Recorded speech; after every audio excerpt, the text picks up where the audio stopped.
어느 한 사람의 이야기입니다. 오늘 소개하는 사람이 이렇게 생각했을 것 같아서 이렇게 적어봤습니다. 저는 목마르지 않기를 바랐으나 목말라 하면서 살아왔습니다.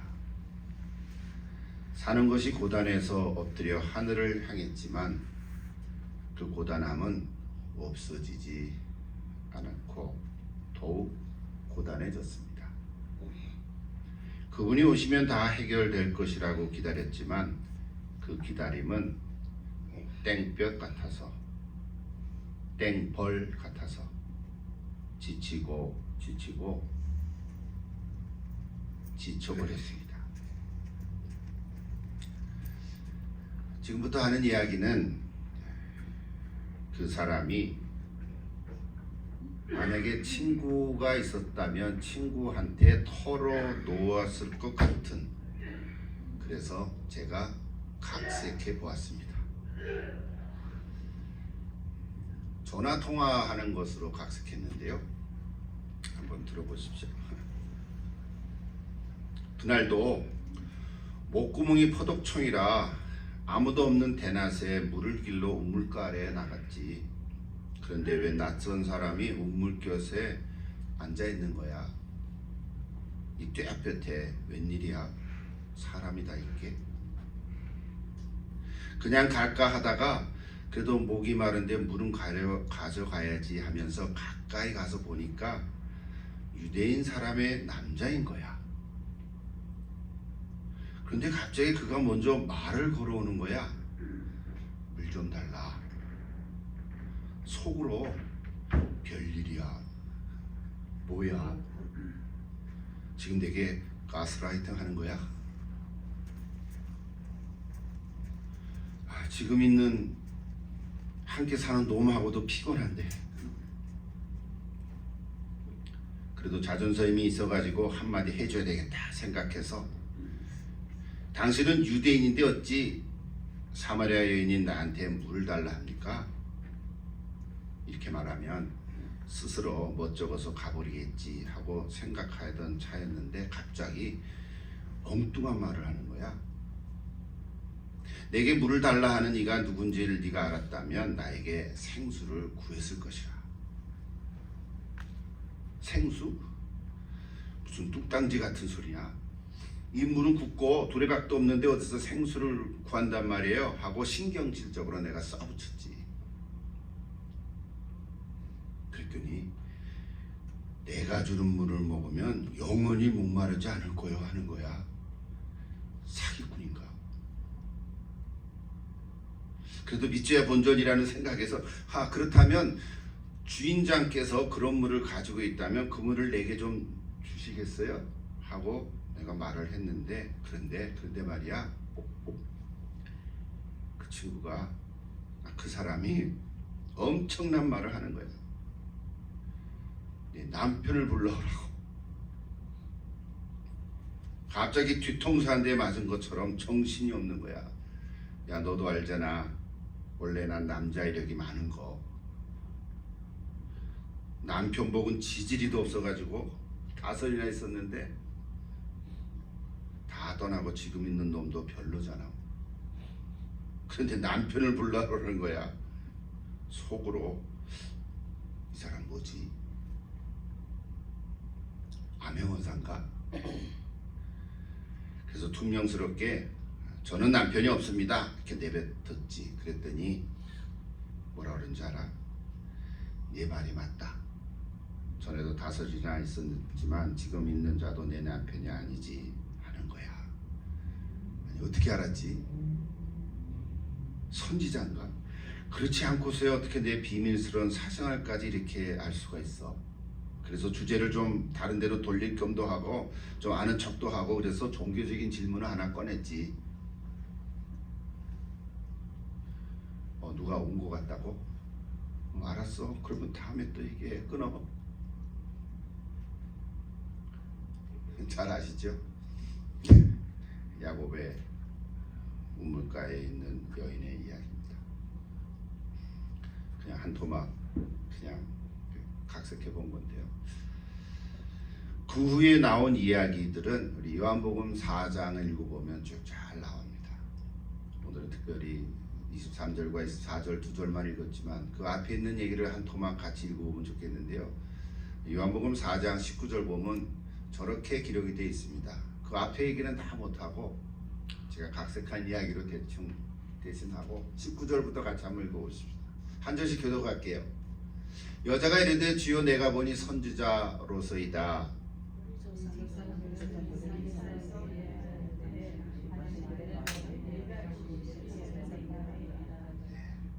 예수께서 이르시되 여자의 내 말을 믿으라. 이 산에서도 말고 예루살렘에서도 말고 너희가 아버지께 예배할 때가 이르리라. 너희는 알지 못하는 것을 예배하고 우리는 아는 것을 예배하노니 이는 구원이 유대인에게서 나니라.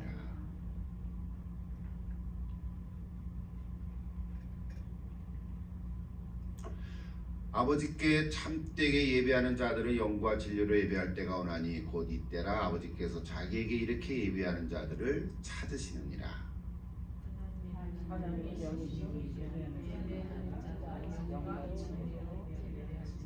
마지막 25절입니다. 여자가 이르되 메시아 곧 그리스도라 하는 이가 오실 줄을 내가 아노니 그가 오시는 모든 것을 우리에게 알려주시리이다. 시대 내가 말하는 내가 그라 하시니라. 오늘 읽은 요한복음 4장의 이야기는 야곱의 우물가에 사마리아 여인과 만난 예수님의 대화를 쭉 기록하고 있습니다. 거의 한 장을 다 기록하고 있는데요. 오늘의 주제는 예배입니다. 오늘 설교도 그런데 요한복음에 나타난 성령이라는 큰 제목 아래 오늘 세 번째죠. 예배하게 하시는 성령이라는 제목입니다.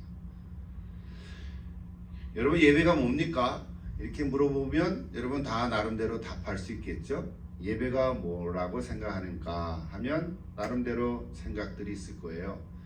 개인의 생각도 있고 학자들도 견해를 다 얘기하고 아마 적어도 예배를 드리는 사람들은 다 나름대로 예배가 뭐다라고 하는 것을 알고 있을 것입니다. 다 좋습니다. 여러 가지로 답할 수 있습니다. 그러나 사람들의 견해보다는 그러면 성경에 나와 있는 예배가 뭘까 하는 것을 찾아보는 게 일단 도움은 되겠죠. 물론 그것도 재미는 별로 없을 거예요.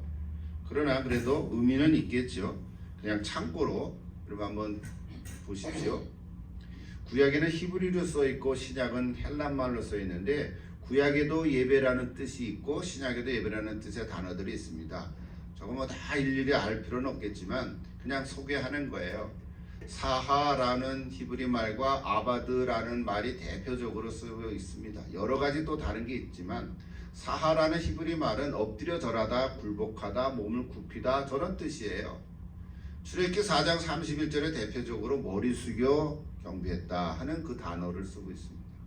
또 아바드라고 하는 단어는 섬기다, 봉사하다. 우리가 이거 다 알지요.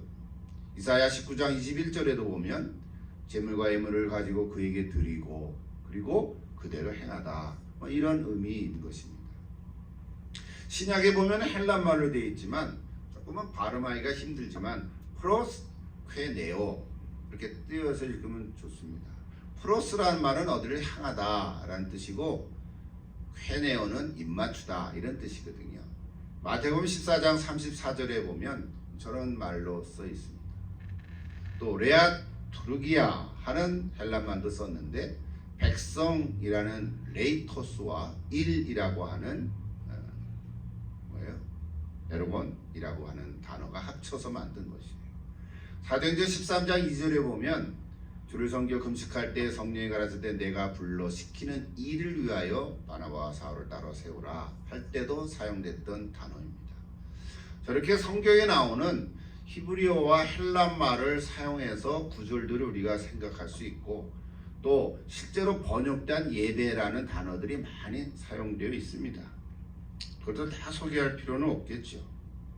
중요한 것은 예배의 본질이 뭐냐 이게 제일 중요한 거죠. 그래서 예배의 본질에 대해서 짧게 세 가지 얘기하면 이렇게 얘기할 수 있습니다. 최고의 가치를 부여하는 것이다. 여러분, 예배라는 단어를 영어로 뭐라 그래요? 우리가 worship 이렇게 얘기하잖아요. 그러니까 worship, 예배드리잖아요. worship이라는 것도 worship이라는 단어잖아요. 가치 있는 것, 가치 있는 다움, 뭐 이런 직역인데 가치 있는 거예요. 그러니까 사람으로서 최고의 가치는 뭐냐면 하나님께 예배드리는 것이에요. 우리는 이렇게 고백하잖아요. 근데 많은 사람들은 그렇게 생각을 안 하는 거죠. 그런데 근본적으로 종교성들은 다 있어가지고 어떤 절대자에게 절하고 섬기는 것은 다 알고는 있습니다. 본능적으로 알고는 있죠. 근데 우리가 생각하는 하나님을 예배하지 않는 것뿐이죠. 하나님을 예배하지 않으니까 다른 것들을 예배하는 거죠. 이게 첫 번째 예배의 본질이에요.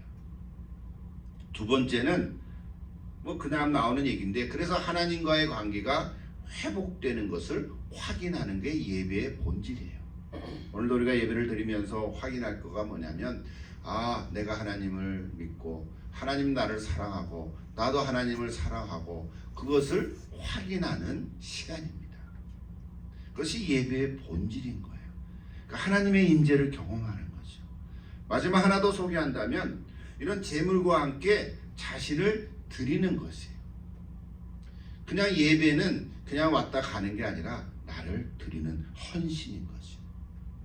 특별히 일상생활에서 하나님의 뜻대로 살아가는 것까지도 포함하는 거예요. 그래서 이 예배의 본질로부터 시작해서 삶으로 드리는 예배라고 하는 그런 개념도 나오게 된 것입니다. 다 알고 있는 이야기들이죠. 오늘 다시 한번 보십시오. 요한복음 4장 23절. 아버지께 참되게 예배하는 자들은 영과 진리로 예배할 때가 아니 곧 이때라.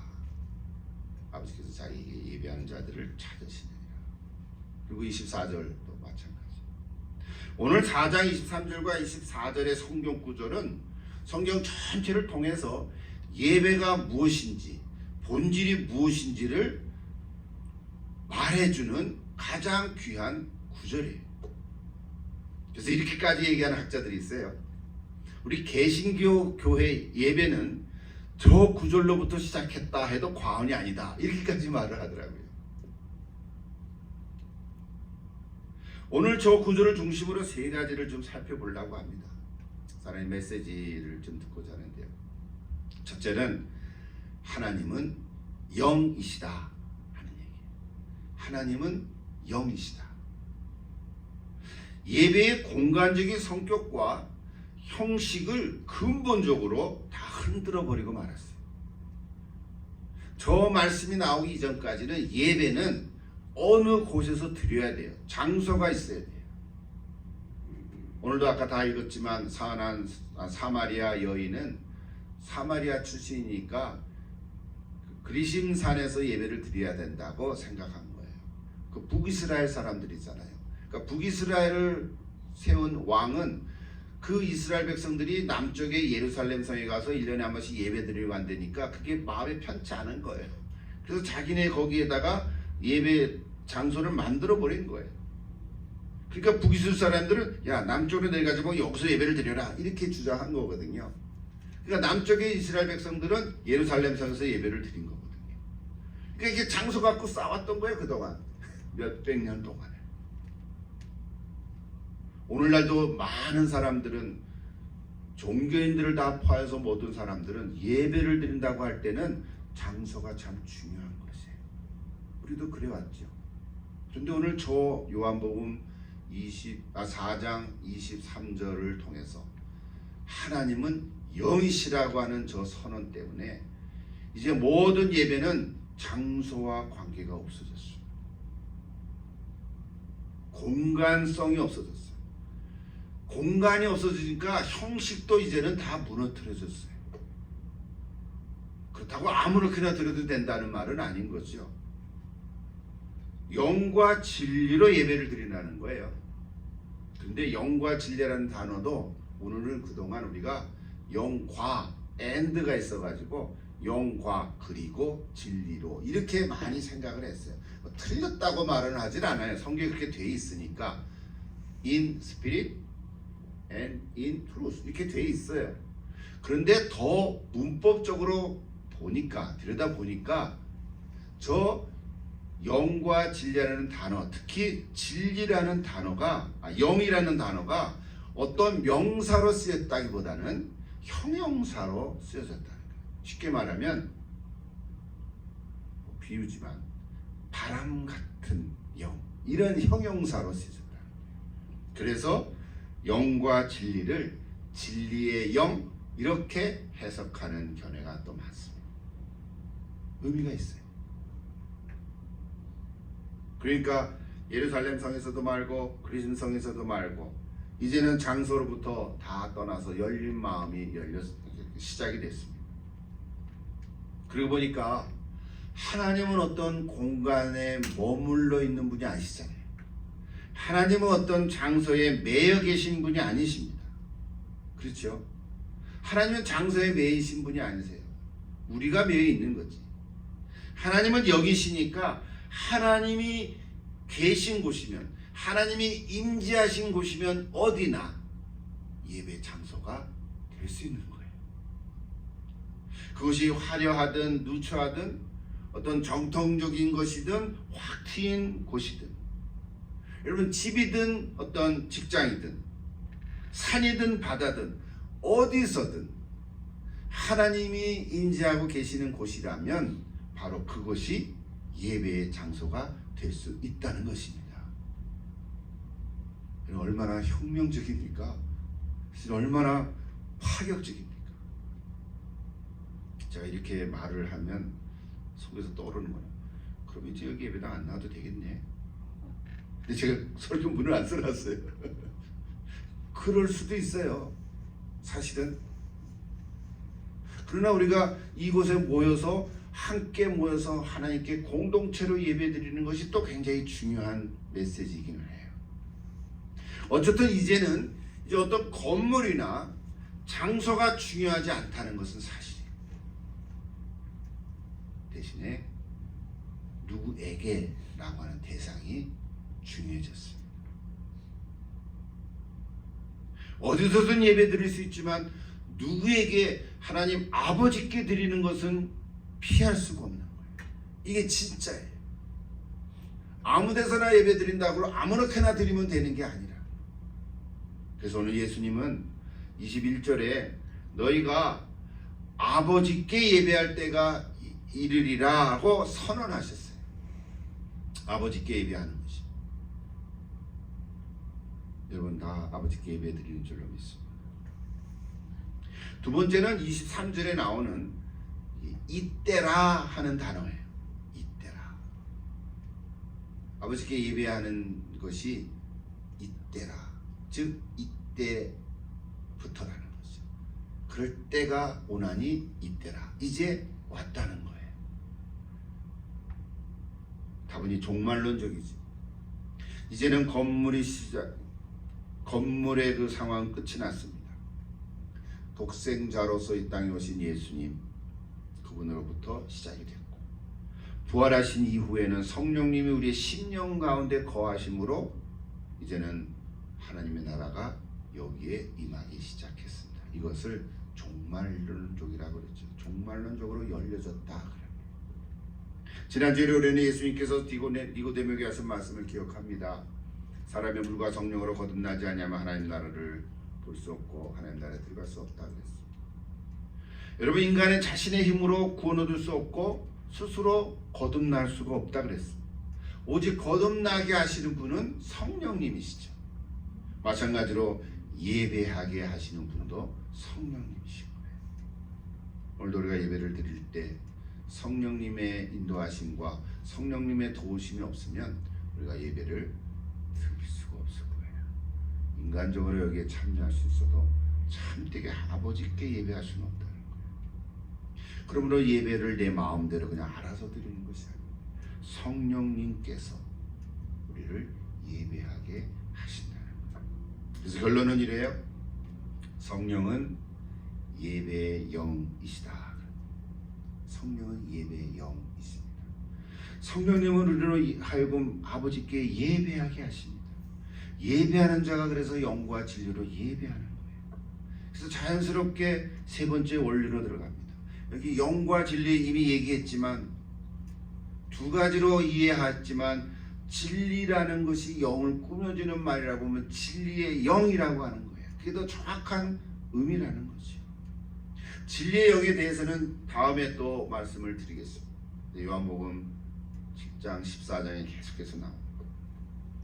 성령을 진리의 영이라고 부르는 이유는 우리가 드리는 예배는 성령이 임재하기 때문에 가능하다는 거예요. 그렇지 않으면 예배가 될 수 없다는 거예요. 우리는 좀 부족할 수 있어요. 제대로 말씀대로 못 사는 부분도 있고, 그래서 있는 그대의 모습을 아버지께 나옵니다. 장소도 협소하고 초라할 수도 있고요. 뭐 주변 환경도 이렇게 열악할 수도 있어요. 어쩌면 에어컨도 없는 시절이 될 수도 있고요. 추운데 히터가 없을 수도 있어요. 그럼에도 불구하고 성령님의 임재가 있다면 그 예배는 진정한 예배가 된다는 사실입니다. 여러분 확신하십니까? 저희 것을 옛날에 개인적인 경험을 한 적이 있습니다. 설교를 쓰면서 그 생각을 하니까 40년도 더 지난 이야기였어요. 제가 한국의 청년 시절에 제가 출석했던 교회가 큰 어려움이 있었습니다. 큰 사건이 일어났는데, 그래서 저도 마음의 상처를 입고는 여기저기 그때는 청년이니까 교사도 하고 뭐 청년 활동도 하는데 그런 걸 일단 잠시 다 내려놓고 일부 예배 아침 7시 예배만 드리고는 그 다음엔 오전과 오후에 다른 교회들을 막 이렇게 다니기 시작했어요. 지금 돌이켜보니까 결과적으로는 교회에 탐방이 되었지만 그때 처음으로 저는 명동 성당에도 가봤어요. 저는 그때까지 서울의 영락교회를 떠나본 적이 없었거든요. 태어나면서부터 그때까지. 근데 그러고 나서 보니까 명동 성당은 어떻게 드리나 미사에도 참여를 해보고요. 여의도 순복음교회도 가서 예배를 드리고 침례교회도 가보고 무슨 진보적인 교회도 가보고 그때 막 데모하는 그런 교회들도 있었거든요. 아주 그 보수적인 막 뭐 병 고치는 은사가 있는 그런 교회도 가보고 다양한 교회들을 가봤어요. 결론은 이단이 아닌 이상, 그래도 참 감사한 건 이단에는 안 가봤어요. 감사한 거는 어떤 교회의 모습이든지 교파도 다르고 교타도 다르고 교단도 다르고 예배 형태도 다르고 그럼에도 불구하고 그들도 다 예수님을 믿고 예수님을 고백하고 아버지께 예배를 드리더라고요. 그 중에 지금도 기억이 생생난 것은 구로공단 지역에 있었던 성문박 교회라는 곳이었습니다. 성문박, 영어로 봐도 outside church로 되었어요. 그때 당시는 도시산업선교회가 조직이 돼서 그 구로공단의 노동자들이 열악한 삶을 살아가게 되었는데 그들이 모여서 예배를 드리기 시작한 거예요. 어떻게 글로 가서 왔는데 예배를 드렸는데 신도수도 뭐 한 몇십 명 안 된 것 같아요. 성가대도 따로 없어가지고 그날 제가 드렸던 예배 한 8명이 나와가지고 기타 치면서 찬양을 하는 거예요. 그게 그냥 봉헌 속이면서 성가대 찬양이 된 거예요. 한 여자는 또 아기를 업고 또 같이 또 찬양에 조인을 한 거예요. 그런데요, 그 예배가 얼마나 은혜가 됐는지 지금도 생각하면 막 은혜가 되고 그 장면이 그냥 기억이 나니까 눈물을 흘리면서 예배에 참여한 적이 있어요. 다른 데를 한두 번씩 방문하고 그 다음에 다른 데로 옮겨갔는데 그 성문박 교회는 한 달 이상을 쭉 다녔던 것 같아요. 지난주에 내가 찾아보지 않았겠어요. 성문박 교회를 쳐보니까 지금도 있더라고요. 영등포구 당산동 회관 3층을 빌려서 예배를 드리는데 사진들이 찍어놓은 걸 이렇게 보여주지 않습니까? 어린아이까지 해서 한 50여 명쯤 되는 것 같아요. 몇십 년이 지났는데도. 그런데요, 다른 도시에도 어디 전라도나 경상도나 이런 데서도 성문박교회라는 이름이 있는 것을 이렇게 발견했습니다. 제가 오늘 이 얘기를 하는 것은 장소가 초라할 수도 있고 신도수가 적을 수도 있고 여러 가지 힘들고 어려운 상황 속에 있다 할지라도 또 우리가 믿는 어떤 교파나 교단이 다르다 할지라도 예배 형태가 다르다 하더라도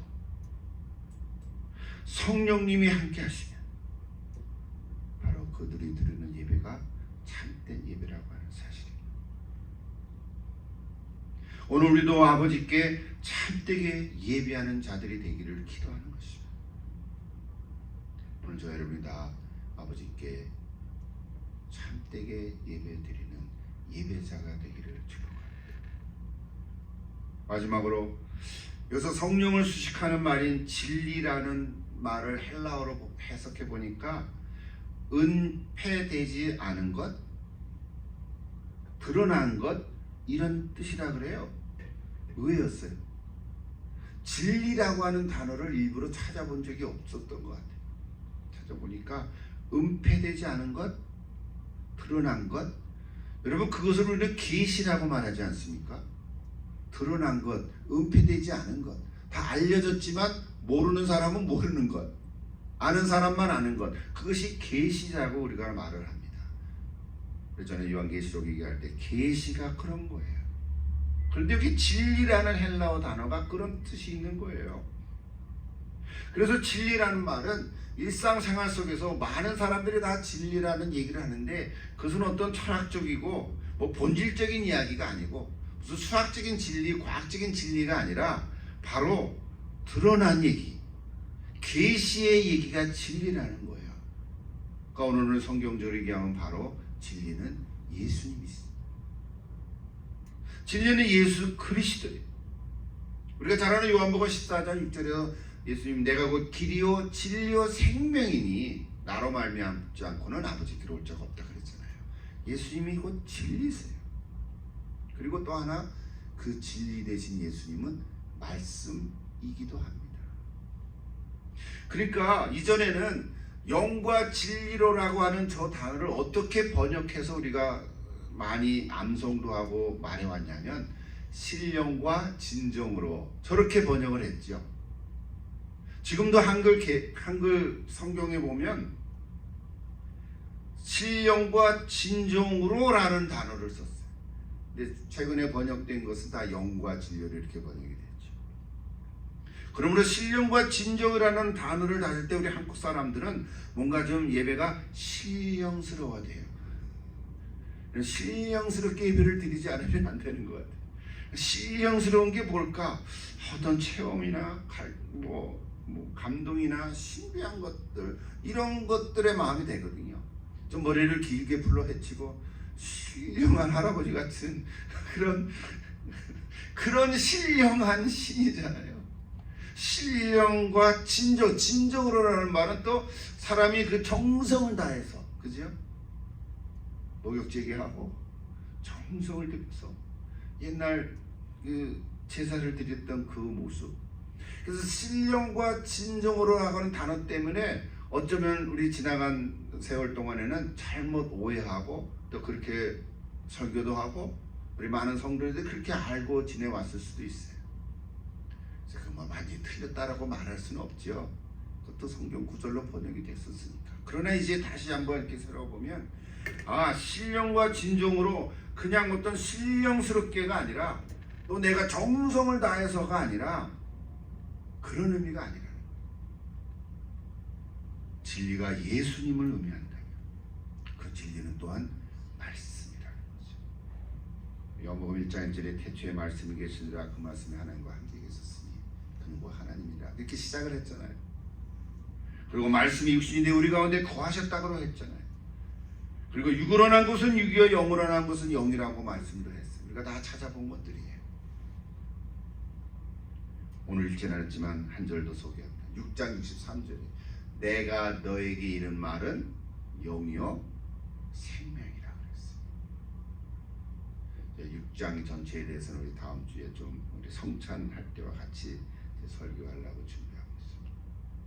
정리하면 진리는 예수님입니다. 그리고 진리는 또한 예수님이 하신 말씀. 오늘 말씀은 다 정리가 됐습니다. 마지막으로 오늘 특별히 선한이 아니지. 오늘 특별히 사마리아 여인의 이야기를 통해서 저 메시지를 듣게 됐습니다. 우리는 모두 다 목마름이 있습니다. 육적인 목마름도 있고 영적인 목마름도 있어요. 삶에 대한 목마름이 있어요. 사마리아 여인이 예수님과 나누는 대화를 통해서 우리는 예배하게 하신 분이 성령님이시구나 하는 메시지를 다시 듣게 됐습니다.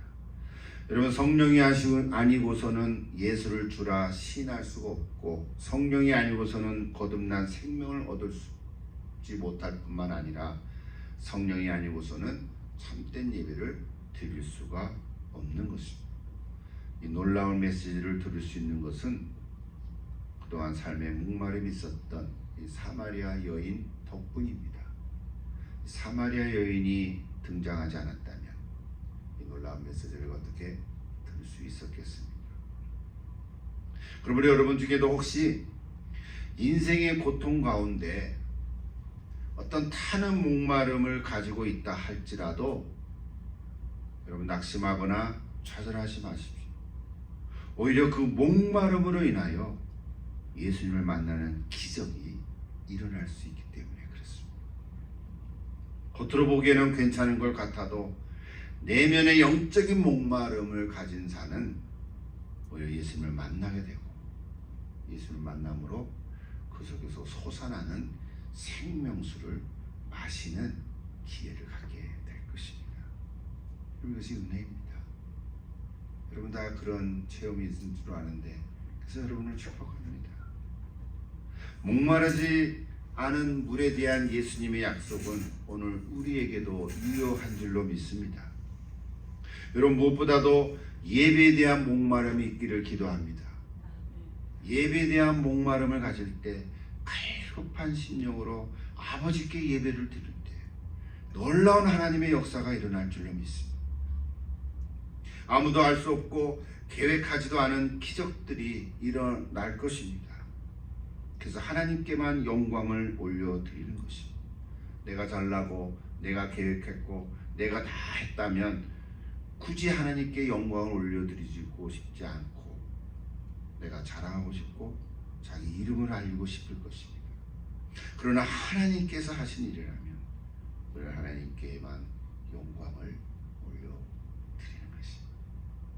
오늘 이 사마리아 여인은 요한복음 4장 전체를 여러분 다시 한번 읽어보시면 예수님을 부르는 호칭이 하나하나 바뀌어지고 있는 걸 발견할 수 있습니다. 저는 제가 이걸 갖고 설교한 적이 있었어요. 예수님의 호칭이 하나씩 바뀌어졌어요. 처음에는 뭐라 그랬어요? 다 이제 찾아보지 않지만 유대인 남자라 그랬죠. 유대인 남자라고 부르다가 그 다음에는 대화하는 과정에 좀 이상해. 선생님, 선생이라고 불렀어요. Sir, 선생님. 뭐가 많이 알고 있는 것 같거든. 그 선생님이라 하다 보니까 그게 아니야. 주인님 같아. 주인이라고 불렀어요. 그러다가 자기 비밀을 아니까 선지자가 불렀어요. 맨 마지막에 뭐예요? 메시아라고 부른 거죠. 그리스도라고 부른 거죠. 여러분 이 여인은 예수님에 대한 호칭이 변화될 뿐만 아니라 이제 생각이 변화가 됐어요. 그래서 이제는 전도자가 됐습니다. 전에는 부끄러워서 사람들 앞에 나오지도 못했던 이 여인이 예수를 만나고 내가 메시아를 만났다고 그 마을에 들어가서 그 부끄러움도 다 없어지고 내가 예수를 만났다고 전하는 전도자가 됐습니다. 사랑하는 여러분, 오늘 저와 여러분도 마찬가지 아니겠습니까? 우리 다 목마름이 있는 사람들이었는데 예수를 만남으로 정말 이제 부끄러움도 괜찮고 그게 부끄러움이 아닌 것을 깨닫게 되고 이제는 내가 만나는 사람에게도 예수를 전할 수도 있고 예수를 소개할 수 있는 전도자가 됐습니다.